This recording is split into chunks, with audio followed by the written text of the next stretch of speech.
for Nick Carter, Master Detective.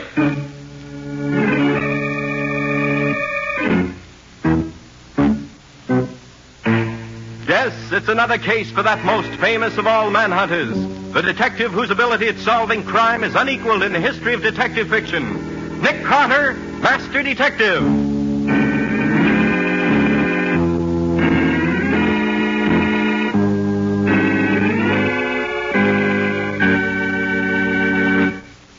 But, Mr. Sweet, that sort of thing is entirely out of my line. Yes, I suppose it is, Mr. Carter, but after all, you are our official investigator.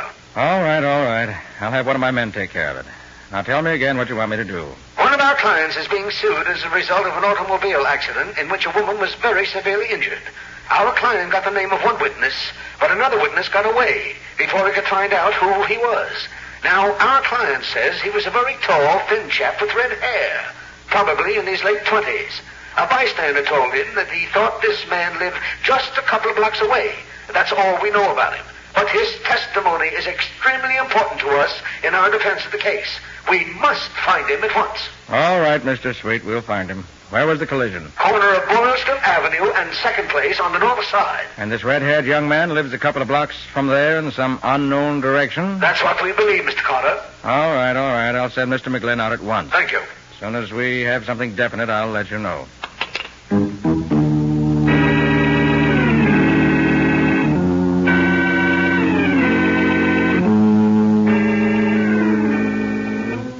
So began a case the like of which had never been encountered by Nick Carter, Master Detective. A search for a missing witness seemed like a simple routine job. But Nick didn't know about the two old ladies who lived in the little house on the edge of town. You'll learn all about it in The Case of the Little Old Ladies.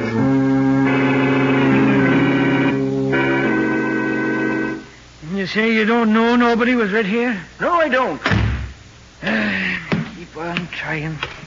Of all the jobs for a great detective like me, going from door to door looking for a guy who probably don't even exist. I never knew Nick to fall for such a dumb stunt before, and he had to wish it on me. I don't know why I don't quit. 47 houses I've been to. Nobody ever seen a guy like I'm looking for. But I heard about every kind of fella but the kind I want. Yes? Who is it, please? Good morning. I wonder if you can tell me anything about a tall, thin young man about 26, 28 years old with red hair. Well, now, let me see. I know almost everybody in this neighborhood. We've lived here a great many years. If you'll come in, I'll ask my sister if she recalls such a person. Oh, now, ma'am, I don't want to put you to no trouble. No trouble at all. We'll be glad to help you if we can. Do come in, please. Well, all right. Of course, I want to find this fella, so if you can help... Of course you do. Edith? Yes? Will you come here a minute, dear? What is it, Mary? Can I... Oh. Edith, this is Mr. Waldo McGlynn, ma'am. Chief Assistant to Nick Carter. Mr. McGlynn. How do you do, Mr. McLean? How are you, ma'am? Mr. McGlynn says he's looking for a tall, thin young man with red hair, about 26 or 28 years old. Do we know such a man? Well, now let me see. There was James Bond. He used to live down the block next to Moshe's, but he moved away last year. Oh, his hair was really almost blonde, dear. Do you suppose he could mean Walter Castle? Oh, sister, he must be nearer 35. I suppose you're right, Edith. How about young Ed Terrence? He lives over on the next street. Oh, no, sister, he's short. Almost as short as Cousin Elmer is. So he... Oh, look, ladies, it's awful good of you to take all this trouble just to help me find this young man, but I don't No want to... trouble at all, Mr. McGlynn. We just don't seem to be able to do it. Mary, maybe Mr. McGlynn would like a cigar while he's waiting. Of course, I'll get him one. They're in the box on the table behind him. Oh, No, don't get up, Mr. McGlynn. I'll get it for you. I hate to have you doing all this for me, ladies. If you'll just... Mr. McGlynn, don't move. Just sit where you are. What in the name of... This is a gun you feel on the back of your neck, and if you don't stay very quiet, it'll go off. And you'll never find this young man you're not looking for. not looking for. Shall I tie him up now, Mary? Yes, Edith. Tie him up right in his chair so he won't have to move at all. And tight enough so he can't move. Very well, Mary. I brought the rope as we planned. But look here, ladies. I just want to find a fellow You who... can't fool us, Mr. McGlynn. We know why you're here. You came here to try to trap us into a confession, but we were too smart for you. Now that you've found out where we live, we'll have to go away, of course. That's why we have to tie you up, so you can't follow us. Oh, Mary, Bill isn't going to like this. He trusted us, and now look what has happened. We've failed him. I know it. I can't imagine how this man found out, but I'm afraid Bill will never forgive us, sister. What in the name of all that's holy are you dames talking about? You know well enough, Mr. McGlynn. You don't have to ask us what we've done. If you didn't know, why are you here? There, now, there. He can't get out of that, I'm sure. Oh, look, ladies, Nick Carter ain't going to like this. Not at all. He says I always get things balled up, and now he's... Oh, don't you worry, Mr. McGlynn. He can't blame you. We're just too clever for you, and you're Mr. Carter. Come, sister, we must pack into... What is it that all good thieves say? Oh, yes. We must pack and scram.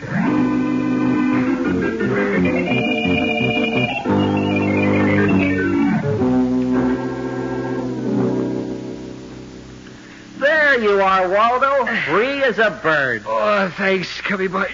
Oh, dear, can't move. I'm stiff as a board. Ah, you'll be all right in a minute or two. Now, listen, Waldo.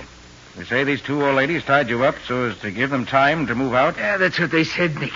They thought I had the goods on them for something I didn't know nothing about. Well, couldn't you guess what that something was from what they said? Yeah, not a single guess could I give, Nick, but they was altogether too cagey for me. Oh. One of them said something about thieves, but that was all.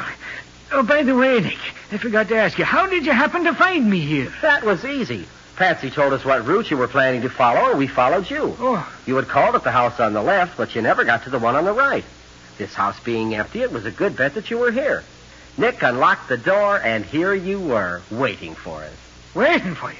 And what else could I be doing but wait? Oh, you and your bum jokes. Now, listen, both of you, listen. There's something going on here that's bigger than a lost witness, and I'm going to find out what it is. But what can we do, Nick? Waldo doesn't know what it's all about, and the old ladies have gone. So what do we have to go on? Nothing. We've got to find something. And the best place to start looking is right here in this house. So search every room thoroughly. Don't miss a thing. I'll get busy, both of you.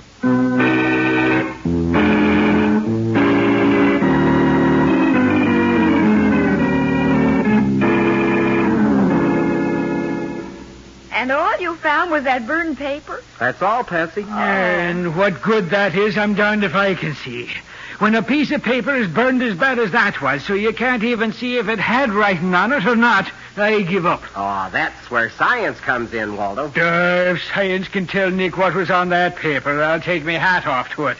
Even old Sim Carter couldn't do that. The use of infrared light and reading the writing on a burned paper is one of the new developments that have come Nick, in... did you find anything worthwhile? Maybe yes and maybe no. Fortunately, that burned paper we found in the ashtray was a good grade of paper and didn't crumble before I could look it over. Well, what'd you find, Nick? That piece of paper was really two separate pieces of paper.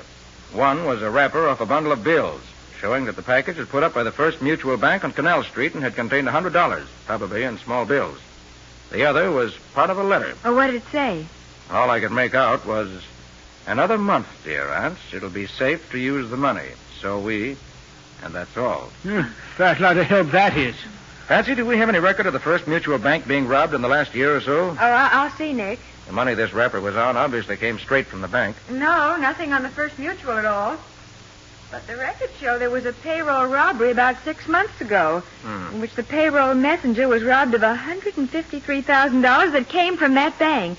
What was the firm that was robbed? It was the Brownson Industrial Corporation, just across the river. You know that big plant on Market Street? All right. Let's call on the Brownson Industrial Corporation. I'm going to see this thing through to the end.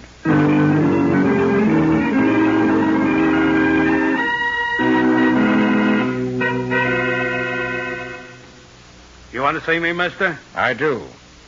You're the payroll messenger? It was robbed about 6 months ago? Who are you? This is Nick Carter. Tell him what you know about it. Oh, okay, yeah. The guards that came with me from the bank left me at the side door of the office building as usual, and I came along inside. There's a short corridor there, about 10 feet long, with a turn at the end. Leads into the general office. Well, I was just coming to the turn when a couple of old ladies stopped me, and they... Later, Walter, later. You say 2 old ladies? Yeah. This couple of old ladies stopped me and asked me how to get to the metal shop. I stopped to tell them, when all of a sudden, I got a sock on the back of the head. Knocked me cold. Then what happened? How do I know? I was out cold. And when I came to, the assistant cashier was bending over me, trying to wake me up. My money bag was cut open. The money was gone, every nickel of it. Did anyone else see these 2 old ladies around? Yeah. The gate man who let them in. They said they was coming to see their nephew, Walter Bascom, a clerk in the office here. So he let them go by without waiting for an okay. But Bascom never saw him. He says he ain't even got an aunt. And he didn't leave his desk all afternoon. Were they seen after the robbery? Oh, they was out of the gate before the alarm was give out. The gate man saw him go. Can you describe them? Well, they looked like a couple of sweet little old ladies. Maybe like your pet grandmother. One was short and chubby. The other was about middle-sized, kind of slender-like. The same, Nick. The very same. You're sure of that, Walter? There couldn't be no mistake, Nick. Look, you didn't find any clues as to who slugged you. No suspects at all? Nah, not a one. But it must have been somebody who works in here. Couldn't have happened like it did no other way. Okay, thanks. Well, so long. Well, Nick, looks as if this is as far as we go. No, Matty, there's just one more chance. Huh? I have the photograph I made of the piece of burned letter we found at the old lady's place. Yeah? If the writer was the thief, it seems very probable. If he does work here, as that messenger seemed to think, we might compare the writing on the letter with samples of the writing of the employees in the plant. Oh, but, Nick, that would take forever. There are several thousand employees here. Yeah, them 2 dames would die of old age before we got that job done like as not. Nick, Yes, Walter? I just happened to remember. When them 2 old dames was tying me up, they kept talking about somebody named Bill. You sure of that? Sure, I'm sure. They said this Bill was going to be pretty sore at them for getting found out. Oh, Nick, this makes the search for the thief a whole lot easier. Why, sure. We just look at the handwriting of every guy in the plant named William. There may be a lot of them, but it'll be a whole lot easier than checking up on everybody who works here. Well, Walter, it looks as if you remember that name just in time. Come on. The personnel manager ought to be able to dig up a specimen of this Bill's handwriting for us.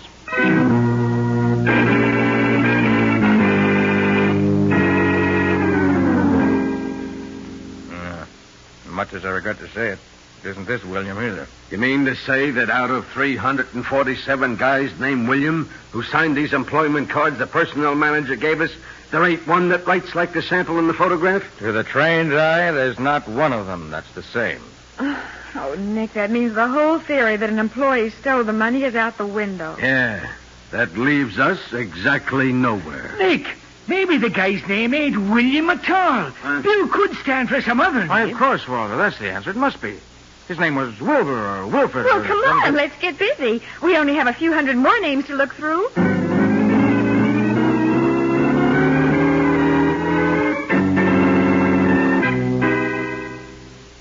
Yes.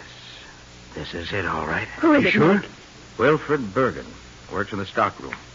Mr. Brown, where's the stockroom? I'd like to talk to this Bergen. It's in the next building back of this one. You'll probably find him at his desk. It's just to the right of the door. Would you like to have me call him and tell him you want to see him? No, thanks. We don't want to warn him we're coming.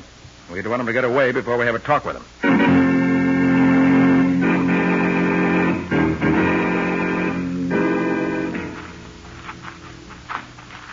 Boy, that job sure was a neat setup. This Bergen watches the messenger, sees how he goes through this little corridor every time he comes back with the payroll, tells the old dames what they're to do, and it all works out just as slick as grease. Yes, the old lady stopped him in the right place, and Bergen socked him. And they shielded him while he cut open the money bag. And they calmly went home, taking their money with them, probably in one of those shopping bags women carry. And Bergen went back to work, and that was that. Yeah, and they're waiting until the money cools off so they can spend it. Uh-huh. I wonder where they hid it while they're waiting. I hope Bergen will answer that for us. There he is, Nick. Uh-oh. Yeah. You Wilfred Bergen? That's right. Bergen, this is Nick Carter. He wants to ask you a few questions. Questions? About what? Bergen? Where did you hide the money you got from the payroll robbery 6 months ago? Why, I don't know what you're talking about. No? I think you're Jew. You and your aunts knocked out the messenger and stole the payroll amounting to $153,000. Now, what did you do with it? You're crazy. I had nothing to do with that. Better come clean, Bergen. We got you dead to rights. You think you can make me confess something I didn't do? You're nuts. Bergen, is this your employment card? Yes, it is. What about it? Does this photograph show part of a letter you wrote to your aunts recently? Let me see it. Hey, come back here. Stop or I'll shoot. Nick, he's falling down the stairs. Go on, maybe he isn't hurt bad.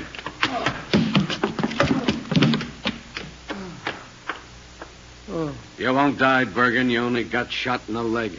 My neck. My neck. I can't move. Let me see. Huh? You shot him in the leg, all right, Matty. Then falling downstairs, he broke his neck. Oh, Nick, no. Smooth. Now, Bergen, see here. I'm afraid you haven't long to live.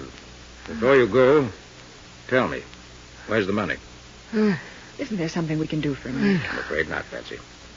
Bergen, where did you hide the money? I buried it. Where you'll never find it. You might as well tell us where you buried it, Bergen. We can get your aunts to tell. They'll never tell you. I did it alone. Find it if you can. I stole it. If I can't have it, no one else. Is he gone, Nick? Yes, Matty. He's dead. And the secret of where he hid the money died with him. Well, look, I ain't given up yet. If he buried it like he said, it's probably buried somewhere around that house where his aunts live. Now, I'm going to have a gang start digging there bright and early tomorrow morning. Good luck to you, Matty. I'll drop in on you later to see how you make out.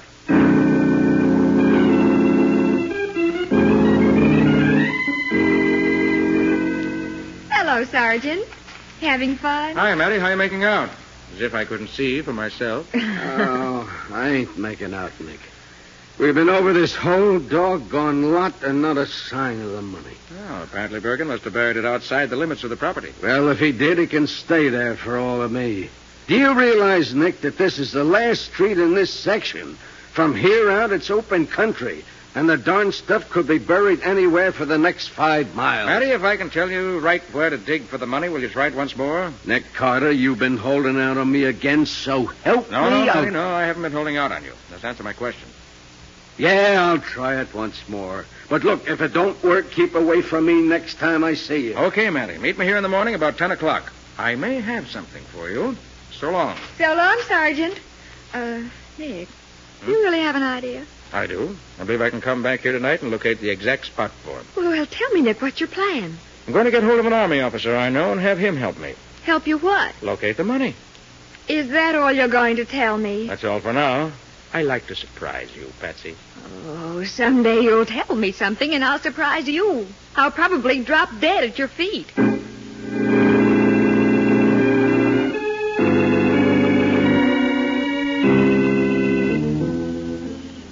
Sorry this is such a blind search, Lieutenant, but as I said, we have no idea where the money was buried. Oh, that's all right, Mr. Carter. I'm used to working like this. Not too dark for you, is it? Oh, no, indeed. I've worked this gadget on darker nights than this and got results. I suppose we swing over this way for a change. We've pretty well covered the ground on that side. Okay, Mr. Carter. Whatever you say. Over here, maybe? Yes. If we don't find anything in this strip, I'm afraid we'll... Hey, wait a minute. You found something? I think so. Yes. Yes, this is it, I'm sure. No question about it? None at all. I'm certain that if you dig here, you'll find the money. Well, if the money's there, Matty will find it. But we don't want your Matty to find it. Who are you? We want to find it ourselves. Of course we do. The money belongs to us. Now. Why, of course. You're the two old ladies who tied Waldo up and left him in the house the other night. Now, what brings you back here now? The money, of course. I mean, how did you know we were out here? We didn't, but we read in the late evening paper last night that the killing of our nephew Bill had solved the payroll robbery and that the case was closed. And so we felt that it would be perfectly safe to come back here and get our money. And when we did, we found you here. We've been watching you for a long time from behind the trees. Oh, yes. And now that you're here, how do you propose to go about digging it up? Oh, I'm sure we can persuade you to do that for us, Mr. Carter. Oh, really? What makes you think so? This? Hey, they got a gun, Mr. Carter. We have 2 guns, one for each of us, and we both know how to shoot very straight. Our dear departed father taught us when we were girls. Now, look, ladies, you better let me have those guns. Somebody might get hurt. Nobody's going to get hurt, Mr. Carter, if you start digging. Now, look here. A joke's a joke. This is getting too... Mr. Carter, put your hands up over your head. No. You too, soldier. You put your hands up, too. What do we do, Mr. Carter? We don't do anything. We just... Hey! That went right past my ear. Are you putting your hands above your head now, Mr. Carter? Now, see here. This is all very silly. I guess we better do it. I'd rather be silly than dead. That's very wise of you. Okay. My hands are up. You'd better see if either of them is carrying a pistol, sister. I read in a book that that's always the first thing to do in such cases. Excuse me, please. The soldier doesn't have one. Oh? Oh, look, Edith. Mr. Carter has 2 pistols. Aren't they beautiful? Oh, put them over by that stump, Mary, where they'll be safe. Now, will you start digging, Mr. Carter? I can't. I haven't a shovel. I'll get you one. I remember seeing one in the cellar of our house. It isn't a very good one, but you can use it. You wait right there. I'll be back. He'll wait for you, sister. Won't you, Mr. Carter? It looks that way. But now, look here. It's no good. The police will be here before I can possibly get the hole deep enough to find the money. It's 3 o'clock already. Oh, then I'm afraid that will mean you'll have to hurry, Mr. Carter. We must have the money before the police come back. So you'd better take your coat off and get ready to dig real fast.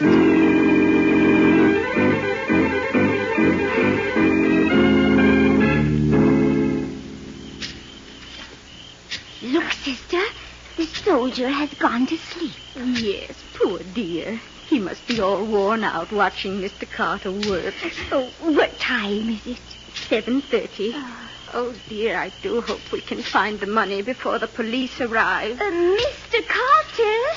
Yes? Please dig a little faster. It's getting late. Oh,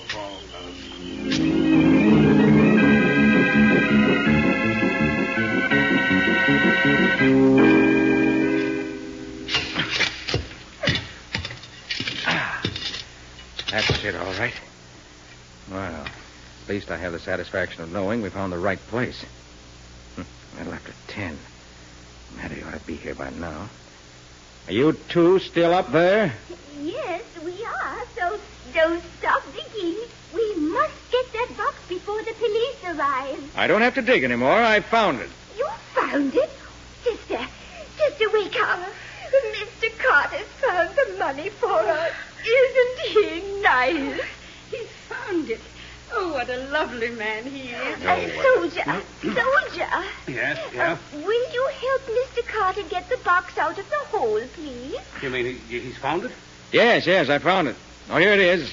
Can you reach it? Just a little higher. Yeah, that's it. I've got it. My, that isn't a very big box to hold all that money, is it? Why, I believe I could carry that myself. Of course we can. Here, soldier, I'll take it. Here you are. Thank you. Now, please jump down into the hole with Mr. Carter. What? Do what? Jump into the hole with Mr. Carter. It's big enough to hold you both. Oh, boy. And I think we'll be gone by the time you get out. The hole is over 8 feet deep. You better do as she says, Lieutenant. You know how loudly that gun of hers can speak. Okay. Watch out. How do you do? Oh, thank you both very much. Yes, thank you so much. I hope we meet again sometime. Goodbye. Goodbye. Oh, I hope this story never gets around. Nick Carter and a lieutenant in the U.S. Engineers made prisoner by 2 little old ladies. And 2 little old guns. You can't forget those. Well, come on, let's get out of here. Give me a boost, will you? Yeah. And I'll haul you out. I rather think they won't get very far.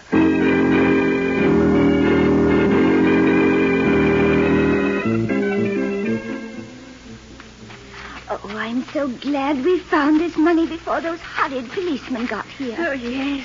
We can go in the house and wrap it up so no one will know what it is. Yes. Then we can go back to our old home and live comfortably for the rest of our days. Yes, dear. Oh, watch out for that first step. That'll be far enough, ladies. Stand right where you are. Where did you come from? Watch out for them, Matty. They're dangerous, I know. What do you want with us, officer? I want you, and I want that box of money you got there. And don't try reaching for your guns. It won't be healthy for you. Oh, look, Sergeant, there comes Nick and that army man. What? Oh, dear, they must have gotten out of the hole. You mean Nick and the other guy was in the hole where that box was? Yes.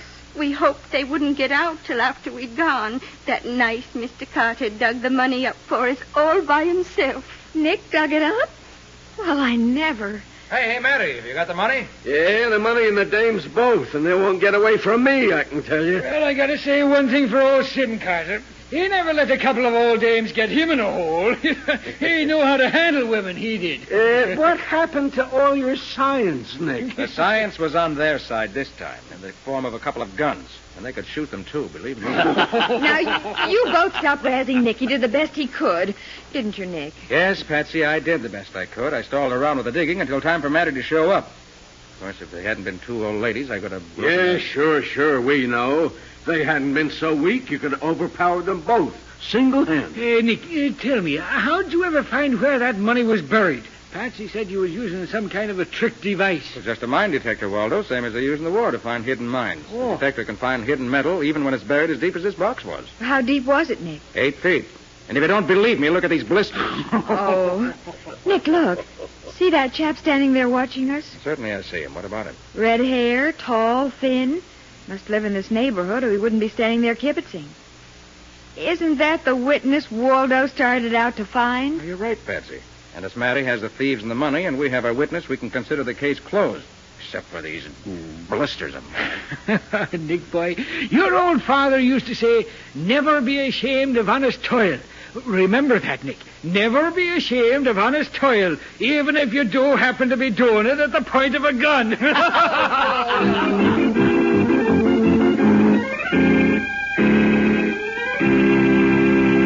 Well, Nick, how about a few highlights on next week's show just to whet our appetite? Good idea, Ken. My story next week is about a man who was killed by a rifle shot, but the bullet came from the wrong gun. And the ladder was too long. The which was what? The ladder was too long. So what? That's the story, together with the fact that the boys' club met very late that night. That's enough. What do you call this weird combination of clues? I call it the case of the wrong clue.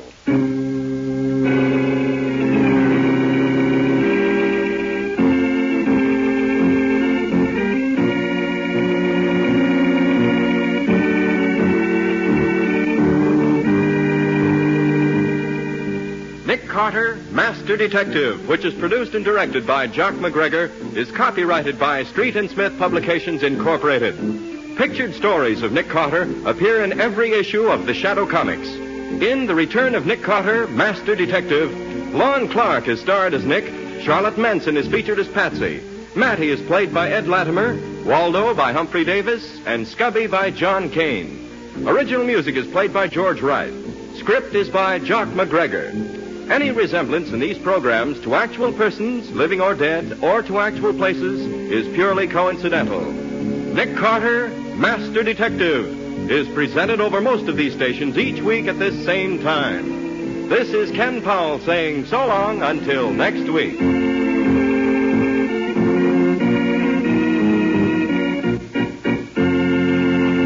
This is the Mutual Broadcasting System.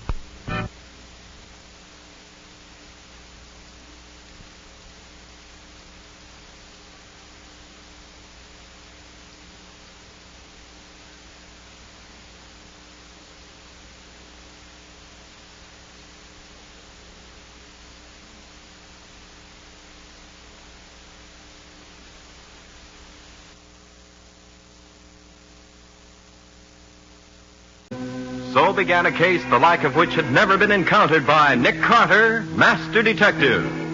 A search for a missing witness seemed like a simple routine job. But Nick didn't know about the two old ladies who lived in the little house on the edge of town. You'll learn all about it in The Case of the Little Old Ladies.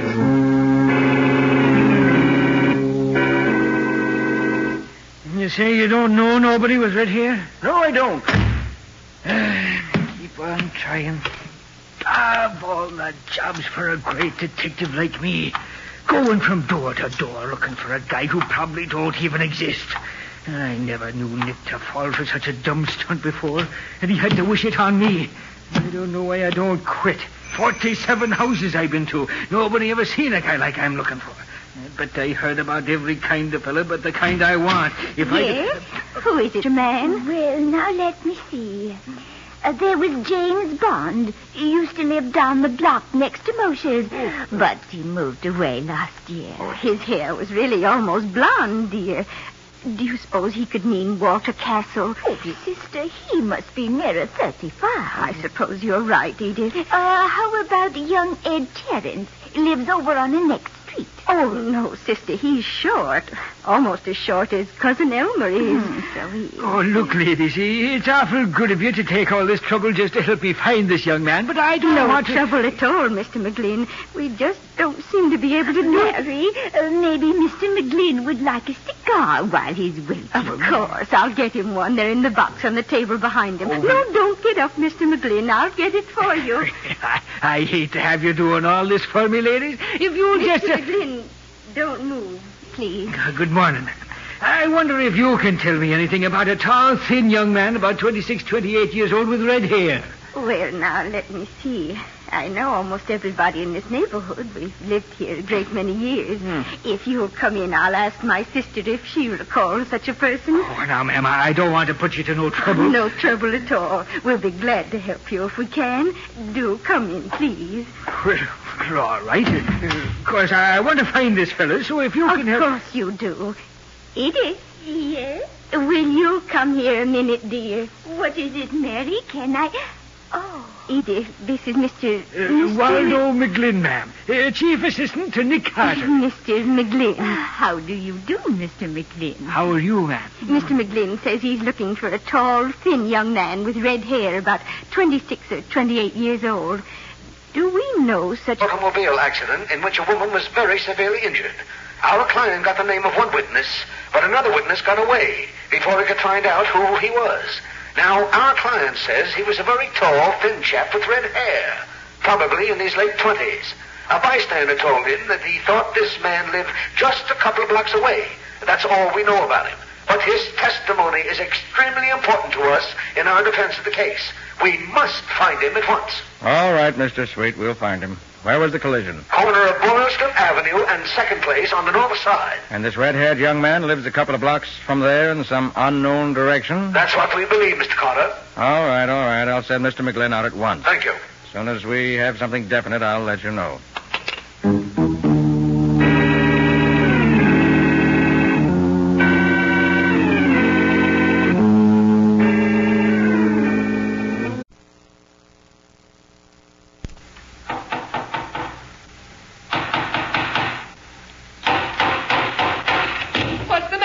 It's a case for Nick Carter, Master Detective.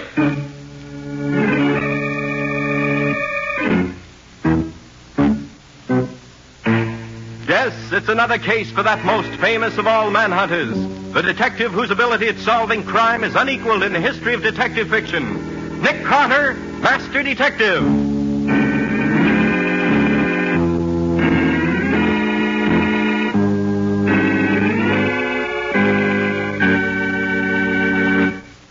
But, Mr. Sweet, that sort of thing is entirely out of my line. Yes, I suppose it is, Mr. Carter, but after all, you are our official investigator. All right. I'll have one of my men take care of it. Now, tell me again what you want me to do. One of our clients is being sued as a result of an